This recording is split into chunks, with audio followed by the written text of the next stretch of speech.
Hey guys, what's going on? James here. We're back with yet another video talking about all the roster moves that the Tampa Bay Buccaneers have made. I'm back with Evan from the Cannon Fire podcast yet again. Evan, we're busy boys. We're busy boys making busy videos, and this one is no different. We have a couple of more releases to talk about right now, Evan. It is Kobe Smith, defensive lineman, Joe Jones, backup middle linebacker, and this one is kind of the bigger one out of the three, Javon Hagan, the safety. So let's start off with Kobe Smith, backup defensive lineman.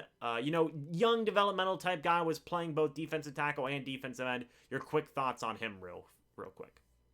Yeah, just kind of a reserve defensive lineman just to have some depth in training camp. Didn't really flash a ton, which, in order to get a spot, you're going to have to flash, especially on a defensive line as deep as Tampa Bay. So, an unfortunate spot for him to honestly be in because they're just so stacked. So you really got to stand out. Maybe he gets on the practice squad. I'm not sure. I mean, they wouldn't really have much trouble getting him on the practice squad, I don't think. So we'll see what happens with him. Yeah, I agree. Probably a practice squad guy if there is room. I don't know if there would be room, Mm. but like you said, it's such a loaded room. Well, it's such a loaded, grouping of defensive linemen. There just point blank wasn't enough space there for Kobe Smith, unfortunately. But like you said, young developmental guy. He lasted this long in the process, so the team does like him to a certain level, to a certain degree. We'll see what his future may be. Best wishes to Kobe Smith. But the next one, Joe Jones was signed in from the Denver Broncos as kind of a special teams ace type guy. Maybe could have offered a little bit something else as a backup middle linebacker. He had a pick six in preseason week one, and now he's cut. Maybe a little, like a tinge of surprise there, right? What are your thoughts right now on Joe Jones getting released?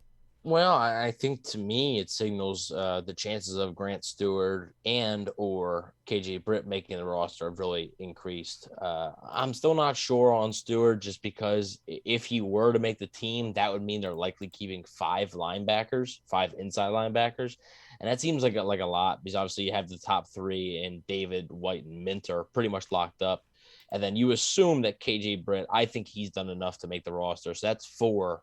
I'm not sure if Stewart has exactly done enough. I do think if Stewart is cut within the next day, I think he will end up on the practice squad, but we'll see. But to me, obviously, this signals one of those guys is definitely making the 53-man roster. Joe Jones contributed a little bit on special teams. It's not quite enough. I believe he did make that play in Houston where he's kind of rolling around on the goal line there after that punt.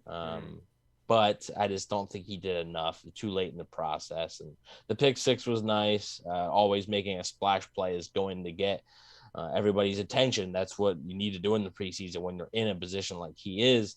Maybe they're able to put him on the practice squad, but yet again, if that's only if they're carrying five linebackers on the roster. Because if you decide to carry four, I'm not sure if you put Stewart and Jones on the practice squad, but he's a solid player.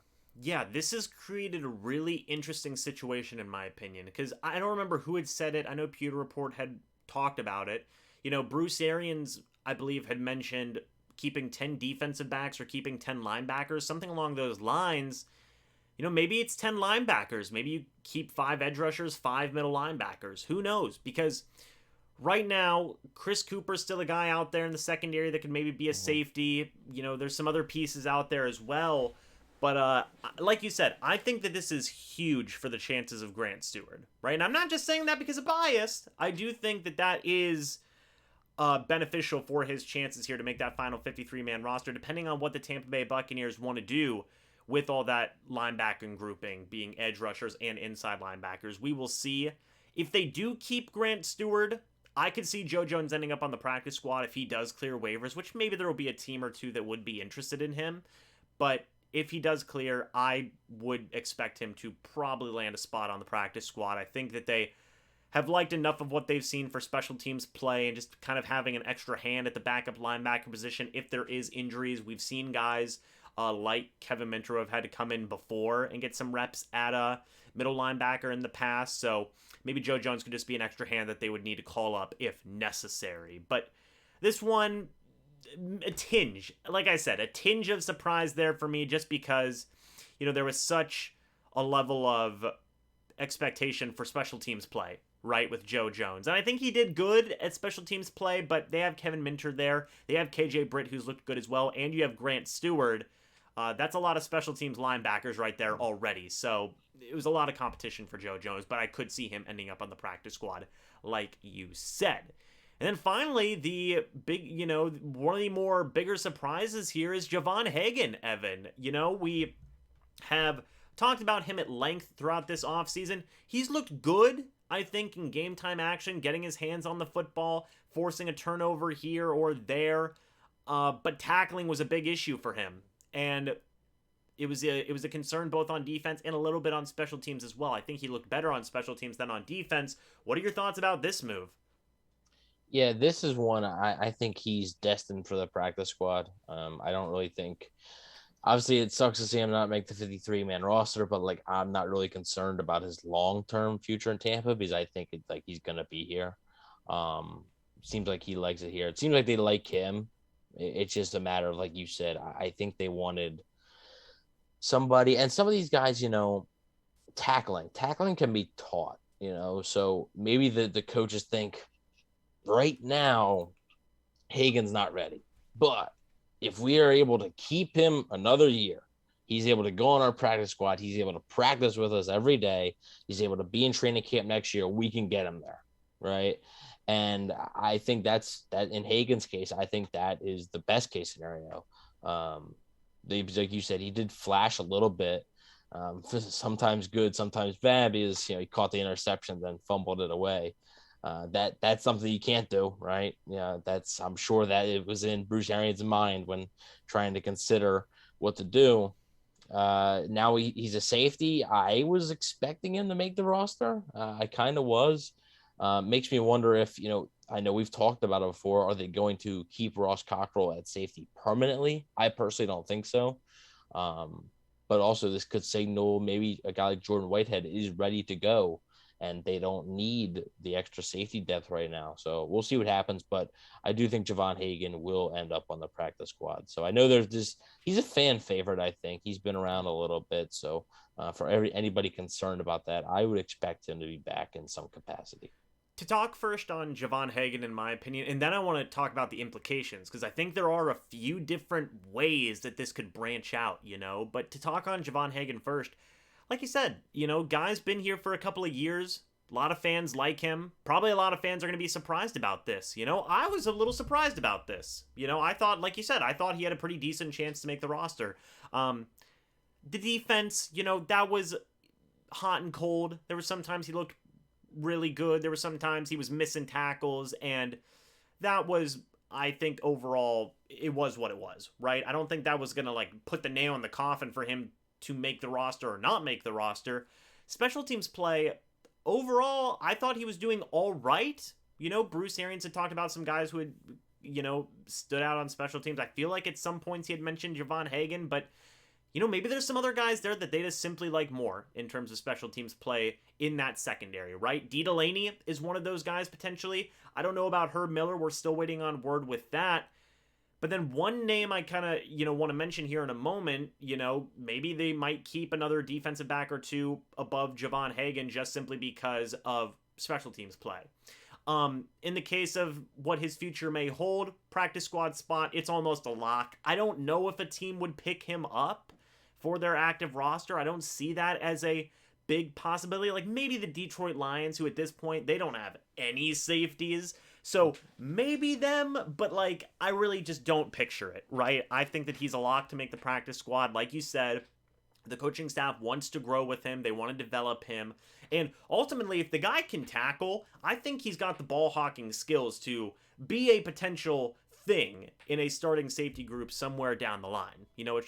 It's just a situation of being a little bit more of a sure tackler, because I think he's got the ball skills down in terms of pass deflection, having his hands on the football and things along those lines. Just got to get a little bit better at tackling, man. That's what the coaching staff wants to see. It helps out your case on special teams too, and I think they will grow and develop him on the practice squad. But in terms of branching out what this cut means, like you said, Ross Cockrell permanently being at safety. I want your thoughts on that. And one name we haven't heard mentioned yet, who Bruce Arians has mentioned here a handful of times, has been Chris Cooper, the safety who was brought in. He had a great special teams play in preseason week 3 versus the Houston Texans, where he jumped into the end zone, knocked the football back. Joe Jones was the guy who recovered that, and they were highlighting Joe Jones more than they were Chris Cooper, which I feel was not fair, because that was a great athletic play by him, and Bruce Arians has mentioned him a couple of times. What do you think? Do you think that this means they're going to have Ross Cockrell as a fourth safety and just keep him there permanently? And honestly, they could do both of these things, where you have Ross Cockrell as that fourth safety and then just keep Chris Cooper as a fifth. What are your thoughts on both those scenarios?